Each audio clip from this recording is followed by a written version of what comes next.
Me friends and ఫ్యామిలీతో సరదాగా బయటకు వెళ్ళటానికి కారు లేదా అయితే వెంటనే ఈ నెంబర్కి కాల్ చేయండి.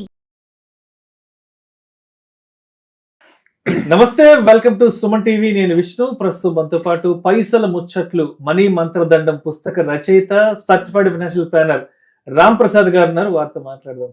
సార్, రామ్ ప్రసాద్ గారు నమస్తే. సార్ నమస్తే విష్ణు గారు. సార్, ఇప్పుడు బుక్ చదివిన వాళ్ళు అంటే వాళ్ళు నేర్చుకున్న కొత్త విషయాల గురించి మీతో ఏమైనా షేర్ చేసుకున్నారా? సార్, మేము ఇప్పటిదాకా ఈ విషయాలు చాలా వెనకబడ్డాము, తర్వాత ఇప్పుడు రియలైజ్ అవుతున్నాము అని. సో అంటే ఫైనాన్షియల్ గా వాళ్ళు తెలుసుకున్న కొత్త విషయాలు మీతో ఏమైనా షేర్ చాలా చెప్పారు సార్. నిజానికి ఒక విషయం ఏంటంటే, మనం ఫైనాన్షియల్ ప్లానింగ్ చేసినప్పుడు కూడా అన్ని టాపిక్స్ కవర్ చేయలేకపోతున్నాం. 3 hours మాట్లాడితే కూడా అన్ని టాపిక్స్ కవర్ చేయలేము. ఈ బుక్ ఇవ్వటం వల్ల నేను ఫైనాన్షియల్ ప్లానింగ్ వచ్చిన వాళ్ళకి నేను ఇవ్వటం కానీ, మన దగ్గర ఆల్రెడీ ప్లానింగ్ అయిపోయి కొనుక్కున్న వాళ్ళు కానీ ఇప్పుడు అన్ని టాపిక్స్ దాంట్లో కవర్ అవుతున్నాయి కదా. ఇప్పుడు షూరిటీ టాపిక్ ఎందుకు వస్తుంది ఫైనాన్షియల్ ప్లానింగ్ లో? షూరిటీ ఇవ్వద్దని టాపిక్ రాదు. నేను బుక్ లో షూరిటీ గురించి రాయగలిగాను. ఇప్పుడు ఇంతవరకు చిట్స్ కట్టిన వ్యక్తితో చిట్స్ గురించి డిస్కస్ చేయం, కానీ అక్కడ చిట్స్ గురించి రాసాం కదా. ఇప్పుడు ఇంకా కిడ్స్ లేని అతనికి కిడ్స్ ప్లానింగ్ గురించి మాట్లాడడం, కిడ్స్ ఎడ్యుకేషన్ గురించి. ఆడ కిడ్స్ ప్లానింగ్ గురించి చదువుతాడు కదా.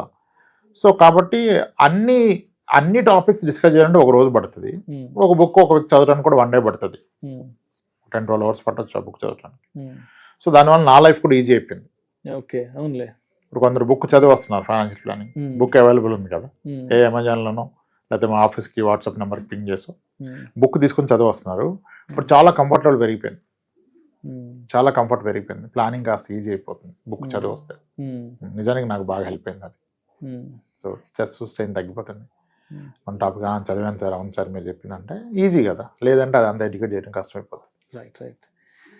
సో అయితే అంటే ఇప్పటి వరకు వెల్త్ మేనేజ్మెంట్ జోలికి వెళ్ళని వాళ్ళకి, సరే 2025 నుంచి అయినా కొంత మనీ మేనేజ్మెంట్, వెల్త్ మేనేజ్మెంట్లో అడుగు పెడదాము, ఆ వైపుగా వెళ్దాం అనుకున్న వాళ్ళకి తక్షణమే మీరు ఇచ్చే సలహాలు, సూచనలు ఏంటి? ఇక్కడి నుంచి ప్రాపర్గా ప్లాన్ చేసుకుందాము, ఈ 2025 నుంచైనా కొన్ని కొత్త ఫైనాన్షియల్ రెజల్యూషన్స్ మనం ఇంప్లిమెంట్ చేద్దాం అనుకునే వాళ్ళకి రామ్ ప్రసాద్ గారు ఏం చెప్తారు? మీ ఇన్వెస్ట్మెంట్స్ని కాంప్లికేట్ చేయకండి, సింప్లిఫై చేయండి. ఎంత సింపుల్గా ఉంటే ఇన్వెస్ట్మెంట్ అంత మంచి రిటర్న్ వస్తుంది, అంత కంఫర్ట్ ఉంటుంది. ఓకే. సో సింప్లిఫైయింగ్ అంటే ఇప్పుడు people talk about asset allocation. గోల్డ్కి ఎంత వెయిటేజ్ ఇవ్వాలి, ఓకే, డెట్లో ఎంత పెట్టాలి, ఈక్విటీ ఎంత పెట్టాలి, ఇవన్నీ చెప్తారు కదా. అన్నీ అక్కర్లా. ఒక asset allocation fund, multi asset allocation fund, dynamic asset allocation ఫండ్లో పెట్టుకుంటే ఇవన్నీ ఫండ్ మేనేజర్ చేస్తాడు. మీకు ఈరోజు మల్టీ అసెట్స్ ఫండ్ చూస్తే ఆల్మోస్ట్ 50% ఈక్విటీ ఉంటే 14-15% డెట్లో ఉంది, కమాడిటీస్లో 13-14 ఉంది, క్యాష్ ఈక్విలెంట్లో ఒక 20% అట్లా కైండ్ ఆఫ్ ఉంది. అంటే డెట్ మీకు అసెట్ అలొకేషన్ మీరు ఫండ్ మేనేజర్కే స్కోప్ ఇస్తున్నారు కదా. Fund manager will do asset allocation for you కదా. అలా asset allocation funds and equity ఇన్వెస్ట్మెంట్ని through mutual fund is very easy. ఒక ఎక్స్పర్ట్ మేనేజ్ చేస్తారు కదా, త్రూ మ్యూచువల్ ఫండ్స్ పెట్టుకోండి. ఒక విషయం అర్థం చేసుకోండి, ఇప్పుడు ఈక్విటీలో రిస్క్ ఉంది, ఈక్విటీలో రిస్క్ ఉంది, ఈక్విటీలో రిస్క్ ఉంది. ఎప్పుడు షార్ట్ టర్మ్లో. లాంగ్ టర్మ్లో ఈక్విటీలో రిస్క్ లేదు. మీరు ఒక నిర్ణయం తీసుకునే ముందు మీకున్న అన్ని అసెట్స్ కంపేర్ చేసి చూసుకోండి. ఇప్పుడు రియల్ ఎస్టేట్ గొప్పదా, గోల్డ్ గొప్పదా, మ్యూచువల్ ఫండ్ గొప్పదా? ఇదే కదా ఇంతకుముందు కూడా చేసాం. ఇప్పుడు సెన్సెక్స్ 1979లో స్టార్ట్ అయింది. ఎన్ని పాయింట్స్ స్టార్ట్ అయింది సెన్సెక్స్? 100 పాయింట్స్. ఈ రోజు ఎన్ని పాయింట్స్ ఉంది సెన్సెక్స్? ఆల్మోస్ట్ 80,000 వచ్చేసాను. 100 పాయింట్ల నుంచి 80,000 అంటే ఎన్ని రెట్లు పెరిగింది సార్? 800 రెట్లు పెరిగింది కదా. క్లియర్ కదా. సెన్సెక్స్ మాట్లాడుతున్నాం, ఇంకా యాక్టివ్ ఫండ్స్ ఏం మాట్లాడలే. ఓకే. 1979లో 10 గ్రామ్ గోల్డ్ ఎంత ఉంది? 940 రూపీస్ ఉంది. 10 గ్రామ్ గోల్డ్ 940 రూపీస్ 1979లో.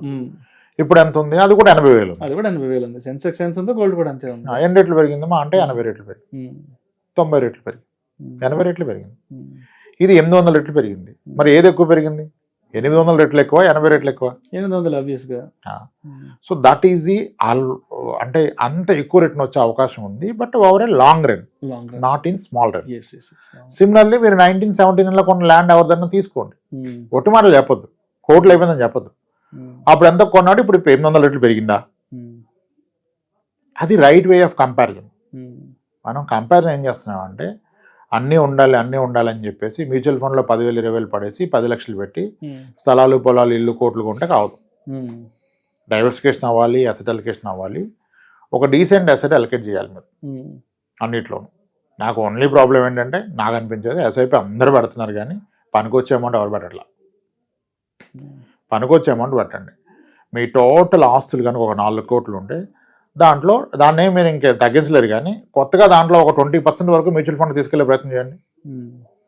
ఇప్పుడు 1 కోటి రూపాయలు మ్యూచువల్ ఫండ్లో పెడితే 4 కోట్లు ఉన్న వ్యక్తికి 25% అవుద్ది. కానీ 4 కోట్లు ఆల్రెడీ మీరు పెట్టుకొని కొత్తగా 1 కోటి రూపాయలు పెట్టాలంటే ఈ 1 కోటి రూపాయలు చేసినప్పుడు అది 5 కోట్లు అవుద్దిగా. ఇక ఇప్పటి నుంచి ప్రతి రూపాయి పెట్టిన ఇది 1 కోటి అవుద్ది, అది 4 కోట్లు అవుద్ది. అప్పుడు ఓవరాల్ మీ నెట్వర్త్ 5 కోట్లు అవుద్ది. మ్యూచువల్ ఫండ్ 20% ఉంటుంది. Then you will get to know the power of it. 10,000 20,000 పెడితే పవర్ తెలవదు. మీరు దీన్ని ఒక డీసెంట్ అమౌంట్ తీసుకెళ్ళినప్పుడు will understand the power of it. ఆ కాన్ఫిడెన్స్ ఏంటి? 1 కోటి రూపాయలు మ్యూచువల్ ఫండ్లో ఉంటే మీ 1000 కింద 1 కోటి రూపాయలు ఉంది. 2 కోట్ల స్థలం ఉంటే 1000 కింద ఏమీ లేదు కదా. అప్పుడు అర్థమవుతుంది. సో డీసెంట్ అసెట్ అలొకేషన్లో భాగంగా మ్యూచువల్ ఫండ్కి మీరు చేసినప్పుడు ఇక్కడ నుంచి సంపాదిస్తున్న డబ్బులు ఎంత పడతా కాదు, మీకున్న మొత్తం ఆస్తులు ఎంత పెట్టారో ఆలోచించుకోండి. అలాగే ఎవరైనా ఇంతకుముందు మ్యూచువల్ ఫండ్స్ రిడీమ్ చేస్తుంటాయి, ఒక 3 ఏళ్ల క్రితం 4 ఏళ్ల క్రితం ఎప్పుడు న్యూస్ విని కరోనాలో చేస్తుంటే ఒక పని చేయండి.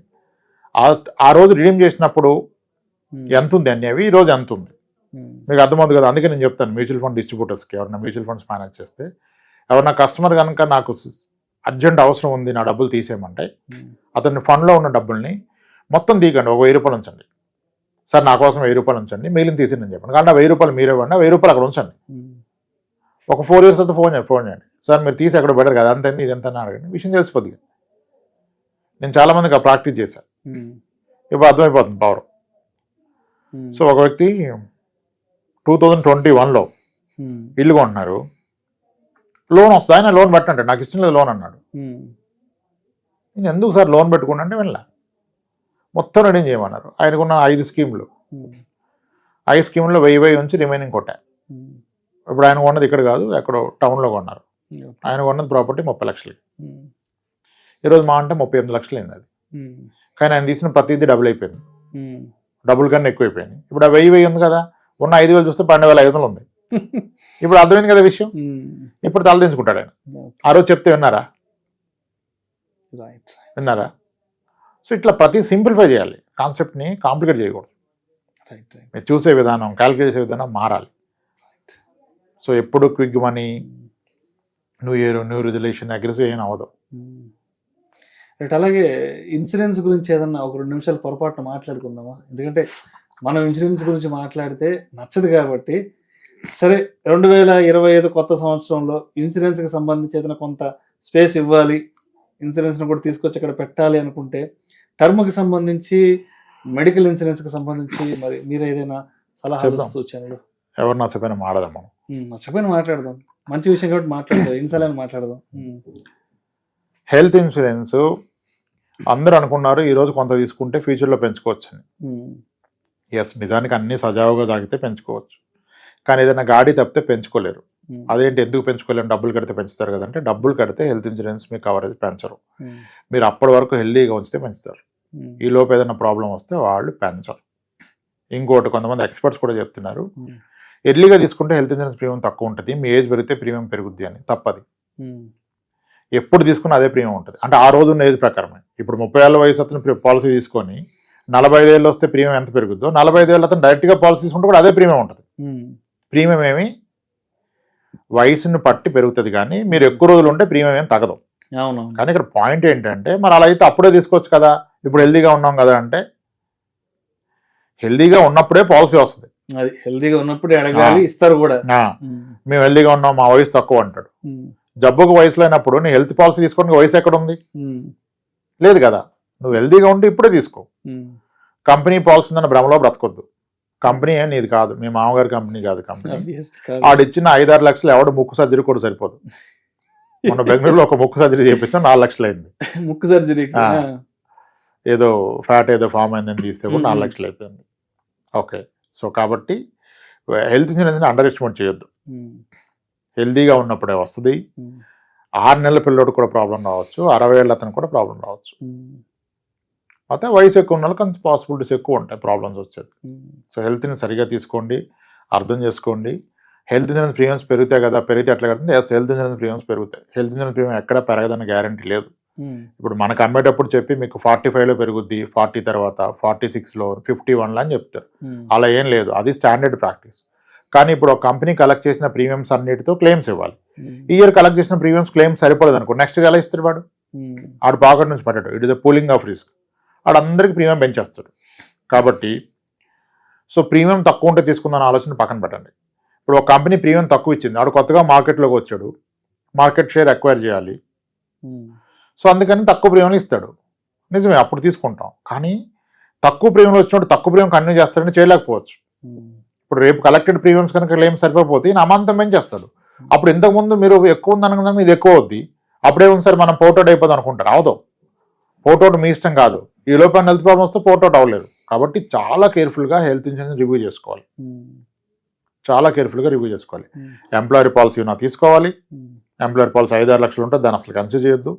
అండ్ ఒకేసారి తీసుకున్నప్పుడు ఎక్కువ తీసుకోండి, తక్కువ తీసుకుంటే మళ్ళీ ఎక్కువ పెంచే అవకాశం ఉండకపోవచ్చు.